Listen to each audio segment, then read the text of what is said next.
Hello friends, welcome to Sonali's kitchen Marathi. तर Sonali's kitchen Marathi चॅनलमध्ये आज आपण बनवणार आहोत सुपर डुपर टेस्टी केक. तोही अगदी कमी साहित्यामध्ये, बिलकुल जास्त पसारा न करता, जास्त भांडी न भरवता, कुठलेही मोजमाप न करता, अतिशय झटपट आणि तरीही 100% न चुकणारा असा केक की पहिल्याच प्रयत्नात परफेक्ट असा पाहिजे तेव्हा बनवू शकतो. कारण केक बनवायचं म्हटले की खूप सारे साहित्य, तेही अगदी प्रमाणबद्ध घ्यावे लागते आणि भांड्यांचा पसारा तो वेगळाच. एवढे सर्व करूनही केक फसण्याची भीतीही असतेच. त्यामुळे आज आपण अगदी झटपट तयार होणारा, न चुकणारा, नाही जास्त खर्च लागणारा केक बनवणार आहोत. तर केक बनवायला सुरुवात करू. तर केक बनवण्यासाठी आपण येथे डार्क फंटॅसीचे बिस्किट घेतलेले आहे. 10 रुपयांचे एक पॅकेट असे 4 पॅकेट घेतलेले आहे, म्हणजेच 40 रुपयांचे बिस्किट आहेत. तर हे बिस्किट एका बोलमध्ये काढून घ्यायचे. सर्व पॅकेटमधील बिस्किट बोलमध्ये काढून घेतले. आता हे बिस्किट बघा, यावर साखर लावलेली आहे आणि बिस्किटसुद्धा गोड असतं, तसेच यामध्ये क्रीमसुद्धा आहे. सो हे क्रीमचे बिस्किट आहेत. यामध्ये भरपूर प्रमाणात गोडवा आहे, त्यामुळे या केकमध्ये साखर घालायची गरज नाही आहे.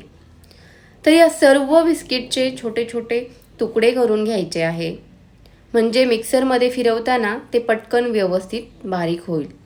तर सर्व बिस्किटचे छोटे छोटे तुकडे करून झालेले आहेत. आता आपण हे मिक्सरच्या भांड्यात घालून बारीक करून घेऊ. तर सर्व बिस्किटचे तुकडे मिक्सरच्या भांड्यात घालून मिक्सरला फिरवून घ्यायचे आणि छान अशी बिस्किटची पावडर बनवून घ्यायची. बिस्किटची छान अशी पावडर तयार झाली की यामध्ये 1 कप दूध घालायचे आणि पुन्हा मिक्सरला व्यवस्थित फिरवून घ्यायचं. छान अशी मिक्स झालं की आता हे असंच बाजूला ठेवून द्यायचं आणि बाकी तयारी करायची.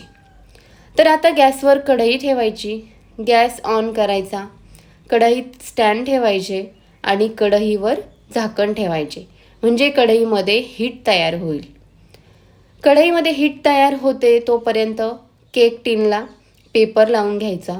पेपर नसेल तर नाही लावायचा, नाही लावला तरी चालेल. तेल, तूप किंवा बटर लावून घ्यायचे. व्यवस्थित सर्व बाजूला चोळून घ्यायचे. आता केकचे बॅटर बघू. केकच्या बॅटरमध्ये आता इनो घालायचा आहे. बॅटरमध्ये इनो घालण्यापूर्वी बाकी सर्व तयारी करून घ्यायची आहे. तर एक संपूर्ण इनोचे पॅकेट बॅटरमध्ये घालायचे आणि 2 चमचे दूध घालायचे. छान व्यवस्थित फेटून म्हणजेच मिक्स करून घ्यायचे आणि व्यवस्थित मिक्स करून झाले की लगेचच केक टिनमध्ये घालायचे. पटापट केक टिनमध्ये बॅटर ओतून घेतले की थोडंसं 2-3 वेळा टॅप करून घ्यायचं आणि लगेचच कढईमध्ये ठेवून द्यायचा आणि झाकण ठेवायचं. केक ठेवला की लगेचच झाकण लावून घ्यायचं. मीडियम फ्लेमवर 5 मिनिटे ठेवायचा आणि 5 मिनिटानंतर गॅसची फ्लेम ही लो करायची आहे आणि केक व्यवस्थित शिजेपर्यंत, बेक होईपर्यंत लो फ्लेमवरच राहू द्यायचा. तर हा केक 20 मिनिटांमध्ये तयार झालेला आहे. तर केक आपण ज्या भांड्यामध्ये बेक करत आहोत त्यानुसार केकचा टाईम हा कमी जास्त होऊ शकतो.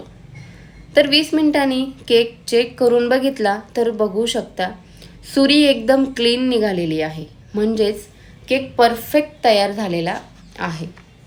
तर गॅस बंद करायचा.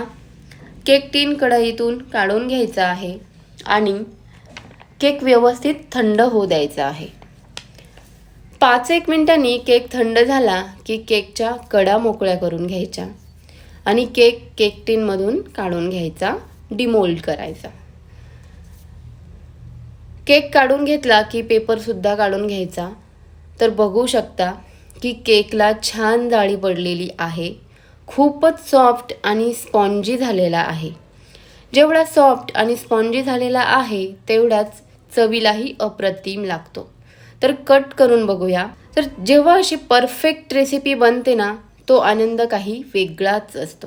त्यामुळे अगदी कोणाचा बर्थडे असो की इतर कोणतेही कारण असो किंवा मुलांचा हट्ट असो, तेव्हा असा झटपट अगदी कमी साहित्यात, कमी खर्चात, कमी वेळेत भांड्यांचा पसारा बिलकुल न करता परफेक्ट असा, चवीला तर अप्रतिम असा केक बनवू शकतो. तर तुम्ही सुद्धा नक्की ट्राय करा आणि केकचा आनंद घ्या.